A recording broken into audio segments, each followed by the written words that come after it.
믿음의 공동체 6번째 시간으로 에베소서 2장 11절에서 22절까지의 말씀을, 우리가 믿음의 공동체라는 그 말, 믿음의 공동체라는 표현을 딱 들었을 때 가장 많이 생각이 나고 가장 빨리 생각나는 표현이나 단어가 있다면 여러분 무엇이 있을까요? 잠깐 한번 생각해 보세요. 공동체, 믿음의 공동체, 이 말을 들었을 때 가장 내 머릿속에 생각나고 또 생각나는 표현은 과연 뭘까? 아마도 교회가 아닐까 싶습니다. 자, 그렇다면 교회는 여러분 과연 어떤 곳입니까? 어떤 곳일까요? 교회는 우리가 다 아는 것처럼 어떤 신앙적인 의미로 봤을 때는 많이 듣고 많이 우리가 어렵지 않게 이해할 거예요. 뭐냐면 교회는 건물이 아니다. 또 때로는 또는 교회는 장소가 아니다. 뭐 이런 이야기들 많이 들어요. 그 말이 그렇게 배워왔던 것이 틀렸다 뭐 그런 이야기가 아닙니다. 우리 그렇게 알고 있어요. 그렇다면 건물이 아니고 장소가 아니야. 그러면 교회는 도대체 뭘까요? 우리가 아는 것처럼 에클레시아라는 말을, 그런 표현을 우리가 써요. 에클레시아. 이 에클레시아는 에칼레오라는 그 단어에서 이제 파생된 단어가 에클레시아인데, 그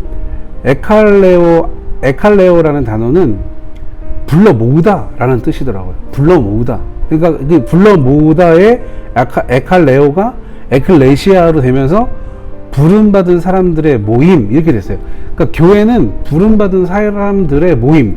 그러니까 누군가 불렀어요. 그 소리를 듣고 그 소리에 순종하고 그 소리를 따라서 여기저기서 모인 사람들, 이 사람들이 교회인 거예요. 그러니까 교회라는 표현보다는 어떠한 소리를 듣고 모인 사람들, 어떻게 보면 교회라고 하기보다는 공동체라는 표현이 먼저이고 우선일 수 있다는 거죠. 여러분, 공동체는, 특히나 이 믿음의 공동체는 그냥 소리가 아니라, 그냥 어떤 소리가 아니라 그 소리를 따라온 사람들의 모임이기 때문에, 그것이 믿음의 공동체이기 때문에 우리는 불러 모으다라는 의미, 그리고 부름받은 사람들의 모임. 그러니까 부름받은 사람, 불러 모았다. 그럼 누군가 공통적인 건 뭐예요? 소리를 듣고 모인 사람들이 있고 그 소리를 낸 누군가가 있잖아요. 그러니까 우리 믿음의 공동체는 분명히 하나님의 음성, 주님의 음성을 듣고 모인 사람들의 공동체. 이 공동체가 이 교회 공동체라는 거죠. 그리고 그걸 우리는 교회라고 또 표현하는 거예요. 그래서 예수님의 공생의 사역을 보면, 예수님이 이제 공생의 사역하는 걸 보면 자꾸 누군가를 부르잖아요. 그죠? 누굴 부르는 거죠? 예수님이 부르는 그 부름에 응답해서 올 수 있는 그 사람들을 부르는 거예요. 그러니까 자꾸 하나님의 백성들을 부르는 거예요. 그 사람들이 모였을 때 공동체가 되고, 그 공동체를 교회, 그리고 그 공동체의 지체들을 누구 이렇게 하기가 어려우니까 표현하는 게 그리스도인, 이렇게 되는 거라고. 그러니까 여러분, 공동체는, 특히 믿음의 공동체는 삼위일체 하나님을 믿고 하나님을 섬기고 하나님을 예배하고 하나님의 말씀과 뜻에 따라 살아가는 사람들로 불러냄을 받은 사람들의 모임. 이 모임이 공동체고, 그 공동체의 다른 표현이 바로 교회인 거예요. 근데 이제 그 공동체를 보면 사실은 그 안에서 변화가 일어나면 영향력을 그 바깥에 끼쳐야 되는데, 그런데 우리가 살아가는 이 시대, 특히 이 한국 교회는 이 공교회, 이제 이 공동체를 공교회라고 이제 표현을 하는데, 우리가 이 공교회는 지나치게 그 공교회만을 이렇게 강조하는 경우가 많이 있어요. 특히 한국 교회는. 공교회가 중요하지 않다, 이게 아니에요. 공교회 중요합니다. 그러나 공교회만은 아니라는 거예요. 그래서 이 시대에 우리가 살아가는 시대에 이 파산되어지고 생산되는 표현들 중에 가나안 성도, 하나님을 믿지만 공교회에 나가지 않는, 하나님을 믿는데요, 구원도 받았대요. 근데 공교회에 나가지 않는. 근데 왜 이런 표현들이 생겨나고 이런 사람들이 생겨날까요, 여러분? 저는 여러분들에게 딱 두 가지를 조금 이제 제시하고 싶은데, 뭐냐면 개체 교회인 이 가나안 성도라고 하는, 믿음은 있는데 공교회에 나가지 않아. 이 사람들이 나타나게 된 이유는 뭐 여러 가지 이유라고 생각하는데 저는 딱 두 가지라고 보거든요. 첫 번째는 뭐냐면 온전한 개체교회에서 세워지지 않는, 그러니까 한 사람 한 사람, 교회는 건물이 아니고 장소가 아니라 그러잖아요. 내가 교회라고 분명히 교회에서는 가르치잖아요. 그러니까 내가 온전한 교회로 세워지지 않은 거예요.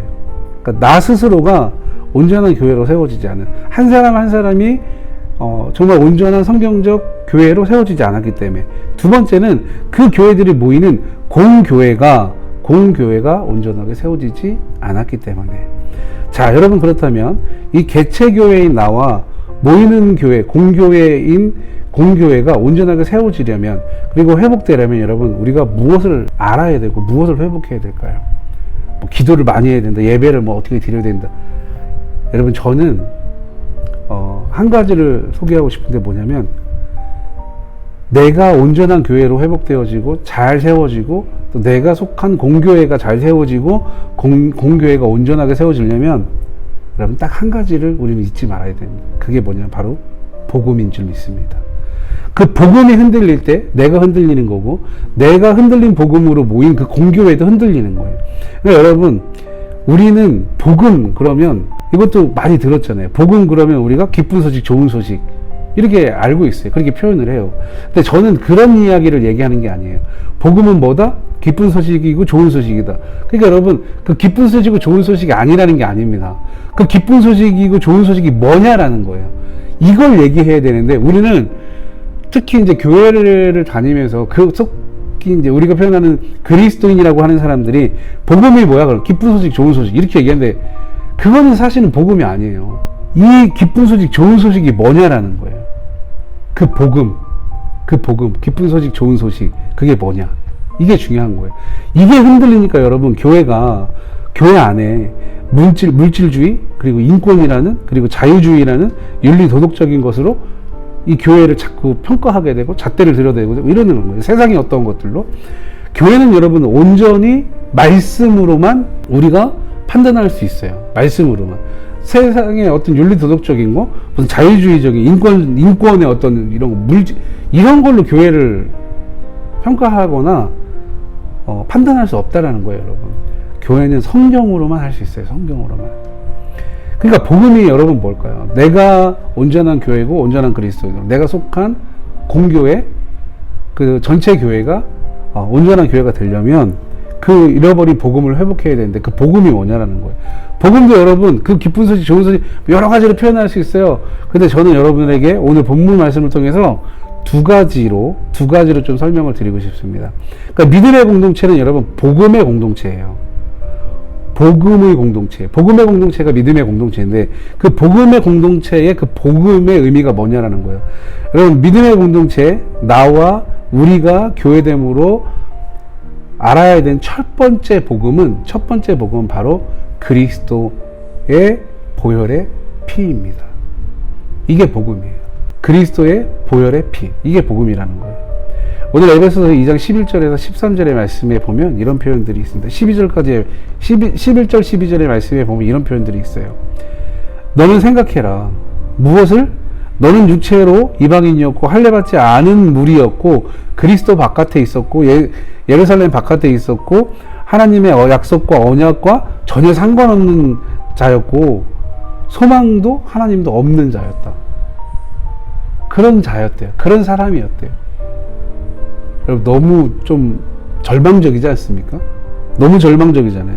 육체로는 이방인이었고 할례받지 않은 무리였고 그리스도 바깥에 있었던, 이스라엘 바깥에 있었던 하나님의 약속과 언약과 전혀 상관없는, 소망도 없고 하나님도 없는 그런 사람이었다. 근데 여러분, 그리스도의 보혈의 피로 인하여서, 그 복음으로 인하여서, 그 그리스도의 보혈의 피로 인하여서 내가 어떻게 바뀌었습니까? 내가 이렇게 바뀌는 거예요. 나는 육체로는 이방인에서 예수로 인하여 하나님의 백성이 되었고 할례받지 않은 무리에서 주님의 소유된 백성이 되었고 그리스도 바깥에 이스라엘 바깥에서 이제는 그리스도로 인하여 그리스도 안에 하나님 나라의 안으로 들어온 하나님의 백성이 되었고 그 누구보다도 하나님의 약속과 언약과 상관 있는 주인공으로 천국 소망과 하나님으로 인하여 살아가는 사람이 되었고, 전에는 멀리 있었던 내가 그리스도 예수 안에서 그리스도의 피로 가까워졌는지라. 여러분, 이 말씀이 오늘 본문에 있단 말이에요. 그러니까 여러분, 우리는 하나님을 믿는다고 하는 나와 우리는, 교회된 우리는 그리스도의 보혈의 피 없이는 여러분 아무것도 아니라는 거예요. 이 복음, 이 기쁨, 이 좋은 소식, 이거를 여러분 우리가 잃어버린다는 거예요. 이걸 잃어버린다는 거예요. 여러분, 이 복음을, 이 기쁜 소식을 믿고 인정하고 확신하고 고백하고 선포하고 누군가에겐 가르치고 전하며 살아가실 수 있길 주님 여러분 축복합니다. 살아가는 성도님 여러분, 믿음의 공동체는 자기 믿음, 신앙, 내가 세례받고 뭐 교회를 얼마나 다녔고 직분이 뭐고 이런 이야기, 이런 표현 이전에 반드시 해야 될 표현은 그리스도 예수의 피로 인하여, 예수 그리스도의 보혈로 인하여 나는 용서받은 죄인이다라는 이 고백. 이 복음의 고백이 있을 때 우리는 여러분 건강한 온전한 교회, 개체된 교회, 그리고 내가 모이는 전체 교회가 될 수 있어요. 이 믿음으로 이 복음으로 모이는 사람들이 여러분 어떤 사람들? 교회이고 그 교회가 바로 믿음의 공동체라는 거예요. 여러분, 이 복음, 그리스도의 보혈의 피, 이 복음을 인정하고 믿는 건 너무 중요합니다. 왜냐하면 이걸 믿지 않으면 사실은 창조주 하나님도 부인하는 거예요. 창조주 하나님을 내가 그리스도의 피와 복음을 인정하는 건 창조주 하나님을 인정하는 거예요. 그 하나님의 피조물이 어떻게 돼요? 죄로 물들었을 때 결국 하나님이 보내신 게 누구예요? 그리스도 예수거든요. 구원자 예수님이거든요. 우리를 구원하실 예수님이거든요. 그게 복음이라는 거예요. 그래서 예수님으로 인하여 예수 그리스도의 보혈의 피가 우리에게, 나에게 복음이 되는 거예요. 여러분, 이 복음을 꼭 잊어버리지 마시고 저 안에 가라앉히지 마시고 늘 품고 살아가실 수 있기를 주님의 이름으로 축복합니다.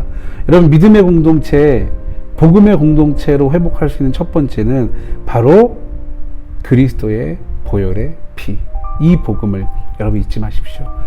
믿음의 공동체에 나와 우리가 교회됨으로 인하여 알아야 될 두 번째 복음은 비슷한데 다르거든요. 그리스도의 십자가입니다. 그리스도의 십자가. 오늘 본문에 여러분 13절 이하 22절까지의 말씀을 우리가 볼 건데, 먼저는 뭐라고 먼저 표현했어요? 나에게서 그리스도 예수가 없다면, 그 복음이 없다면 나는 어떤 사람이었대요? 나는 육체로는 이방인이고 할례받지 않은 무리였고 그리스도 바깥에 있었고 이스라엘 바깥에 있었던 사람이고 하나님의 약속과 언약과 전혀 상관없는 사람이었고 어떻게 소망도 하나님도 없었던 사람. 근데 그리스도의 그 보혈의 피로 인하여 나는 그런 완전히 역전돼서 나는 어떤 하나님의 소유된 백성이었고 그리스도 바깥에 이게 아니라 전부 하나님의 안으로 하나님과 함께 된 하나님의 백성으로 회복되어졌다라는 거예요. 어떤 걸로? 그리스도의 보혈의 피로. 이제 우리가 어떻게 살아가느냐가 중요한 거거든요. 오늘 본문 에베소서 2장 14절의 말씀에 보면 뭐라고 되냐면, 그는 우리의 화평이신 자, 그는 우리의 화평이신 자라고 시작을 해요. 여기서 말하는 그는 누구예요? 그리스도 예수. 예수님은 우리의 화평이신 자다, 이렇게 얘기를 해요. 15절부터 22절까지의 이 말씀에 보면 표현되는, 반복되는 것들이 있는데, 여러분 성경을 한번 찾아보세요. 본문에 이런 표현들이 있어요. 그리스도 예수는 화평이시다. 둘로 하나를 만드시고, 담을 자기 몸으로 허무시고, 법조문, 계명, 율법 이런 것들을 폐하시고 둘로 한 세 사람을 지어 화평하게 하시고, 둘을 한 몸으로 하나님과 화목하게 하시고, 둘을 한 성령 안에서 함께 아버지께 나가게 하시고, 이러므로 외인도 나그네도 아니다. 그리고 계속해요. 서로 연결되고, 너희도 성령 안에서 하나님이 거하시는 처소가 되기 위하여 그리스도 예수 안에서 함께 지어져 간다. 이런 이야기들을 오늘 본문에서 하고 있단 말이에요. 자, 여러분 요약해보면 어떻게 돼요? 누가 무엇을 어떻게 하신다는 거예요? 그리스도 예수님이 십자가로 둘을 하나로 화평케 하시며, 나와 하나님과의 담을 허물고 화평케 하시고, 나와 너를 하나로 화평하게 하시고, 우리와 니네를 하나로 화평하게 하신다는 말씀이에요. 결국 여러분 십자가, 이 그리스도의 십자가로 인하여서 여러분 우리는 어떻게 하나님과도 화목하게 되고 화평하게 되고 이웃끼리도 화평하게 된다는 거예요. 그러니까 무슨 얘기예요, 여러분? 복음의 공동체, 믿음의 공동체, 복음의 공동체, 십자가의 공동체, 그리스도의 보혈의 공동체는 시기 질투 미움 이런 게 아니에요. 내가 믿음의 공동체에 있는지 아닌지, 내가 섬기고 있는 공동체나 교회가 믿음의 공동체인지 아닌지, 성경적 공동체인지 아닌지, 성경적 교회인지 아닌지, 여러분 이걸 알려면 내가 속해 있는 공동체에 이게 있는지 없는지 확인하세요. 하나님은 우리를 연합하게 하십니다. 화합하게 하십니다. 그런데 여러분 한국 교회는 점점 어떻게 돼요? 우리 교회라는 표현을 써서 십자가? 여러분 십자가는 분명히 나를 구원해서 그 십자가를 품은 사람들은 누군가에게 영향을 줘요. 근데 한국 교회는 특히나 어떻게 여러분? 내가 속해 있는 거기에 충성하고 거기에 봉사하고 거기에 헌신하기를 원해요. 그래서 우리 교회라는 표현이 있어요. 여러분 우리 교회가 나쁘다는 게 아니에요. 모든 교회는 여러분 머리가 하나님이시고 모든 교회는 하나님의 교회인 거예요. 그런데 우리 교회 내가 뭔가를 해도 우리 교회 해야 돼요. 다른 교회 하면 우리 교회 누군가는 실망하고 싫어하고 실족하고 관계가 어색해져요. 그러니까 여러분 성경적 교회, 복음적 공동체, 복음적 교회가, 성경적 교회가 무엇인지 잘 기억하셔야 돼요. 잘 깨달으셔야 돼요. 여러분 믿음의 공동체는 헌신, 봉사, 희생, 섬김 이러한 어떤 사역 이전에 반드시 해야 될 게 있어요. 그게 뭐냐면 예수 그리스도의 십자가를 품어야 할 줄 믿습니다. 여러분 이 예수 그리스도의 십자가가 없는 헌신, 봉사, 희생, 섬김 이런 거는 아무것도 아니에요. 여러분 연말이 되고 수해가 나고 막 홍수가 나고 이래갖고 어려운 사람들이 생기면 이런 헌신, 봉사, 희생하는 사람들 너무 많아요. 근데 그 안에 뭐가 없어요? 그리스도의 십자가는 없어요. 그냥 윤리 도덕적 착한 선한 일을 하는 것 뿐이에요. 십자가가 없어요. 그거랑 천국은 상관없어요.